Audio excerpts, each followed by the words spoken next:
Nagluluto po ako ng kastanyas. Binuboil ko siya. Dati nung nagtatrabaho pa ako sa Robinson, nagtataka ako kung anong pagkain to kasi napakamahal niya. Hindi ko to natikman sa Pinas. Ito pinupulot lang. Libre. Binoil ko siya. Masarap siya, para siyang kamuti.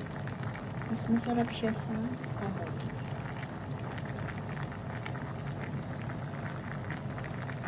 Kastanyas. Tapos yung ano niya, yung Japanese word niya is kuri. Ito yung puno niya. Nakita ko sa inyo. Ito siya. Oh.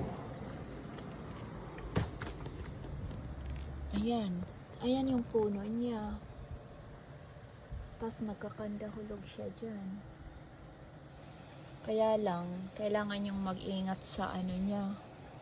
Sa balat nung kastanyas kasi matinik. Grabe pag natusok ka, super sakit. Masakit siya. Marami tong puno sa likod ng bahay namin.